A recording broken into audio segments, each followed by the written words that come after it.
President George W. Bush has faced many challenges, global and domestic, in 2 terms in office. It didn't take long for the military to take center stage. In his final interview with the Pentagon channel as Commander-in-Chief, he shared his perspective on the last 8 years in the White House and his deep appreciation for the military he leaves behind.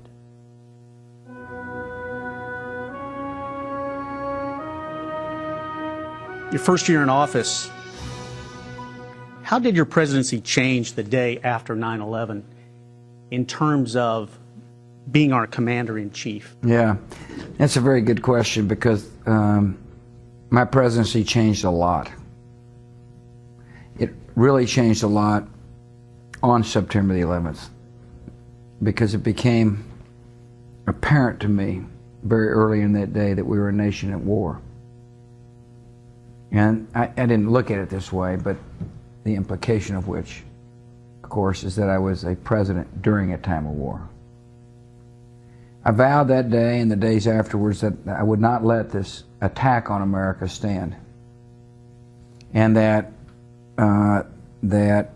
we would bring the killers to justice. And so I went from a president that was, dealing with the tax cuts and education reform to one that still dealt with the economy, obviously, and domestic policy, but one in which my presidency has been, it's a major emphasis has been our troops who have been in combat to protect the country. I have a message for our military. Be ready. I've called the armed forces to alert, and there is a reason. The hour is coming when America will act, and you will make us proud. About a month after 9/11, the war in Afghanistan started, and on that day, you said, quote, "In this conflict, there is no neutral ground. There can be no peace in a world of terror. We did not ask for this mission, but we will fulfill it." What do you remember the most about giving that order to U.S. commanders to strike the Taliban? Yeah, it's the decision to send our troops into harm's way is by far the most difficult decision for a president because the consequences of war can lead to death. In other words, people will die. And I knew that it would be my duty to, as best as I possibly could, explain the mission. I know it was my duty to make sure we put everything in to make sure we succeeded. And I knew in the aftermath I would be dealing with some grief. And but obviously I came to the conclusion that taking out the Taliban, removing the safe haven in Afghanistan was necessary for the security of the country. Within 18 months, the mission turned to Iraq, where these U.S. Marines mapped out their mission before the start of Operation Iraqi Freedom.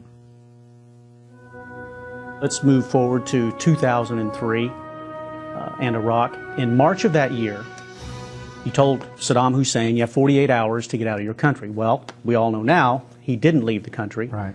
And that started the second phase in the global war against terrorism. What worried you most about our military going in and taking on Saddam Hussein in Iraq? That people would lose their life. I was deeply concerned about a man who, after yet another UN Security Council resolution, did not disclose and did not disarm as far as we knew it at the time. In other words, he defied the world. And it worried me that a sponsor of terror, an enemy of the United States, somebody who had used weapons of mass destruction, somebody we all thought had weapons of mass destruction, somebody shooting at our airplanes, would be, so defiant. And it worried me that his existence would be a security threat to the United States, given all that, what I just said. And so I was hoping we could solve the problem diplomatically, truly was hoping so. And it was his choice, and I thank you for reminding people of that. I didn't say attack, I said, here's your choice. And it wasn't just me saying it, by the way. A lot of nations supported us, and so I believe getting rid of Saddam Hussein was the right decision then, it's the right decision now. And I knew, however, that there'd be, families would lose a loved one, and that's always something that weighs heavily on my mind. Mr. President, I'm going to give you 3 words. Okay. Okay. And they were delivered by Paul Bremer at a press conference in Iraq, in Baghdad. And I want you to tell me how you felt about those remarks when they were made public as Commander-in-Chief. And those words were, "We got him."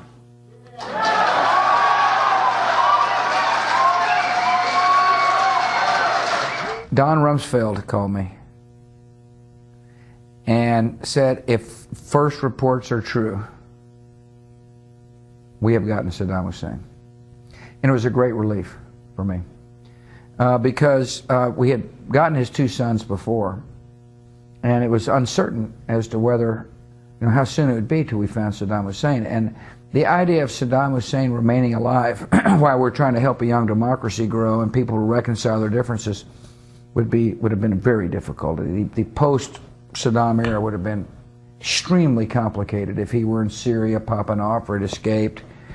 And when the Secretary told me that, and then it was confirmed by Bremer, it was a great relief.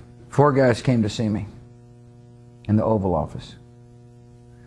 I said, who are they? They said, well, they're just members of our military.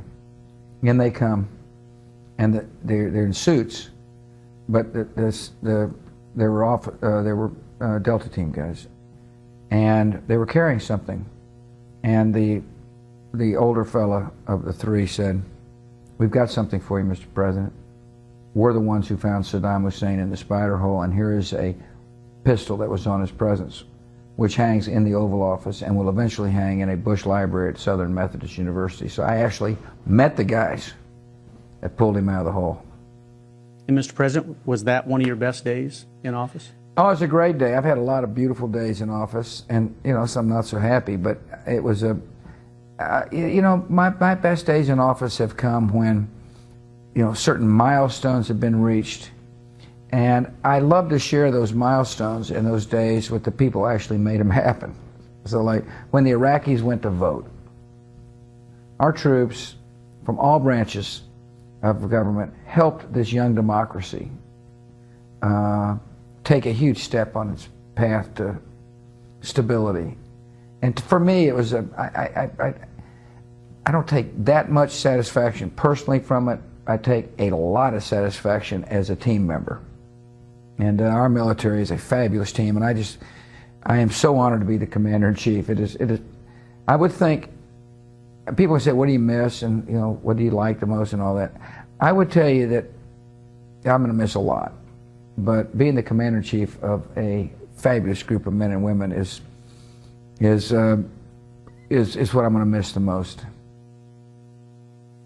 The President of the United States of America, authorized by Act of Congress, March 3, 1863, has awarded in the name of Congress the Medal of Honor to Private First Class Ross A. McGinnis, United States Army, for conspicuous gallantry and intrepidity at the risk of his life above and beyond the call of duty.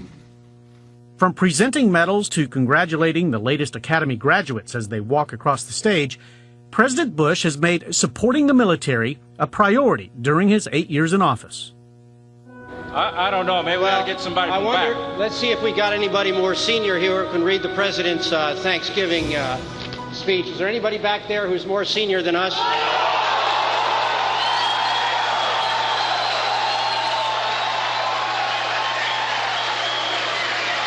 Mr. President, you have given a lot of your time to the military. And one moment that kind of sticks out is in 2003, Thanksgiving, the troops, with the troops in Iraq. And your wife, she didn't even know you were going. It was highly secretive till the very last minute. Right, it's true. Tell me about that day and why that meant so much to you. First of all, I do not think the Commander-in-Chief can pay enough attention to our troops and their families. We have a volunteer army, and our troops must understand that the President honors them, believes in them, and supports them. I was in Crawford with Laura, and about 2 weeks earlier, we decided that a trip to Baghdad would be a morale boost for the troops. And that afternoon, the day before, 24 hours before, I told Laura I was going to Baghdad. It was a pretty dramatic moment because I could see in the look in her eyes that she was uncertain as to whether this was the right thing to do, and I assured her, I'm not going in there unless the folks knew it was safe. And Colonel Tillman, the pilot of Air Force One, was a fabulous pilot, by the way. He wasn't going to be flying the president or himself in unless it was safe anyway. So Condi Rice, who was a national security advisor, and I got in the back of a unmarked Suburban, and driven by 2 agents, and we leave the compound, my ranch, kind of like we were dates, you know, and headed down the highway. It's the only traffic jam I've been in as president, and because there wasn't any like people blocking the exits and stuff, we were just trying to make our way like a normal, car would do.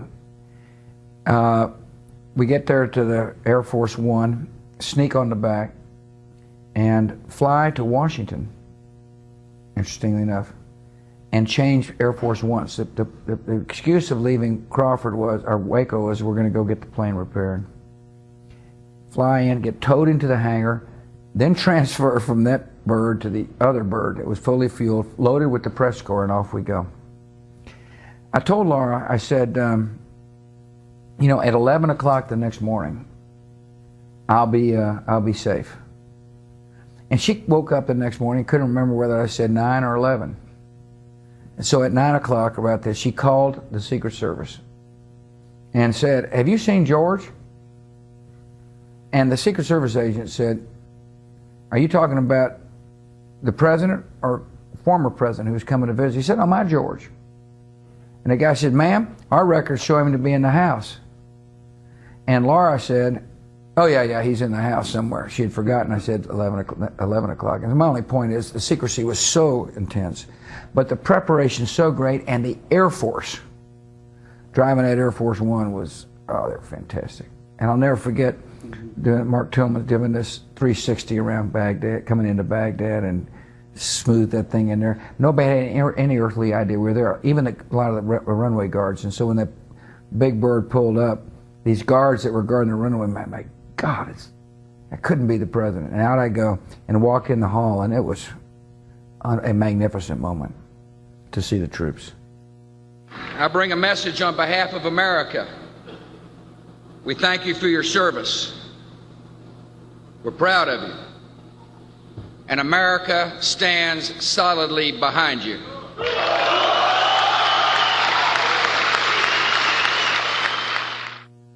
The sacrifices made by service members and their families are not lost on the Commander-in-Chief.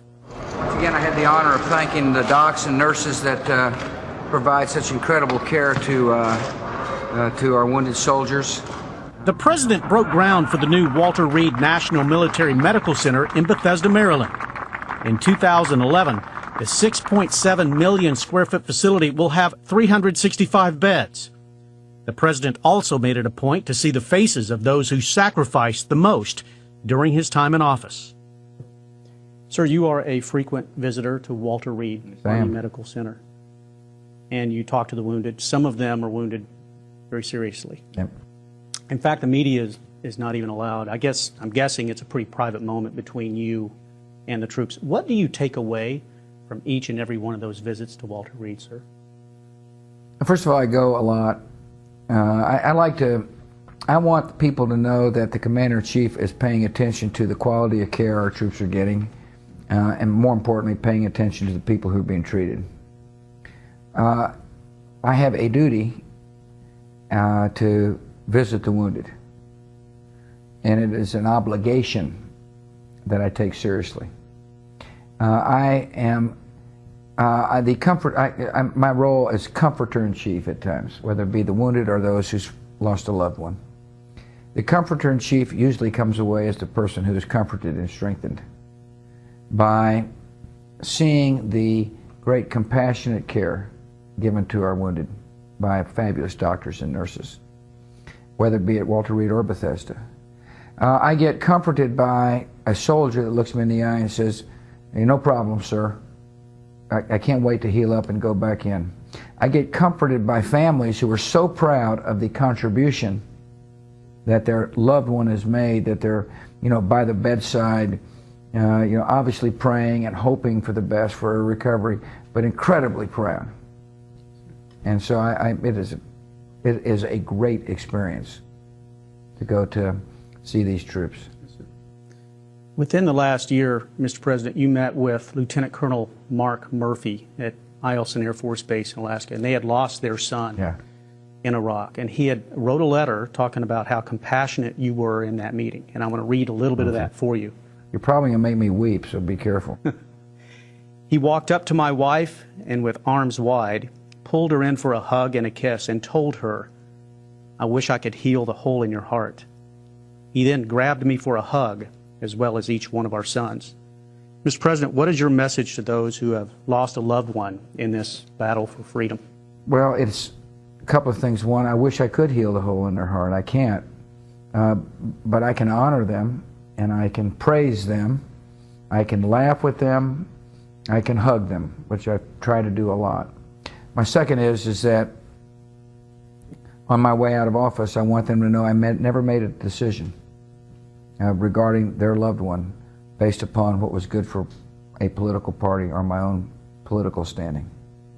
That I believe strongly in the mission, and I believe history will eventually understand the importance of the mission and the fact that their loved ones sacrificed for peace. President Bush's father, George H.W. Bush, was commander-in-chief during the first Gulf War. He visited troops in Saudi Arabia before the U.S. led attack in Iraq in January of '91.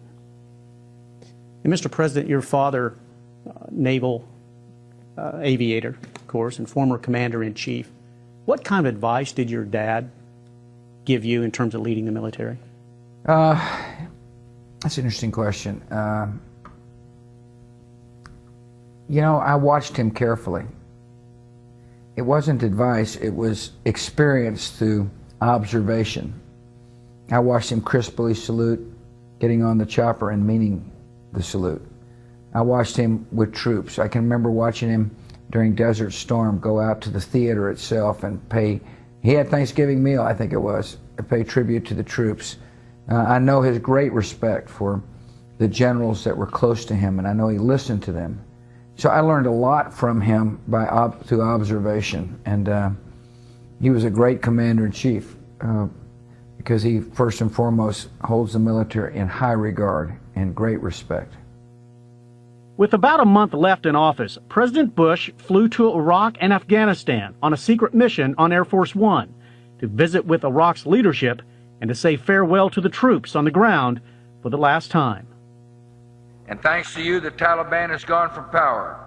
The Al-Qaeda training camps are closed, and 25 million Iraqis are free, and the American people, your loved ones, are more secure. The 43rd presidency of the United States is coming to a close. George W. Bush will retire to his native state of Texas. He'll write a book about his experiences during his tenure in the White House. He has been asked many times by the media what he will miss most about being president. And his answer, it's always the same: the men and women in uniform and being Commander-in-Chief. I'm Master Sergeant Rusty Barfield. Thanks for watching.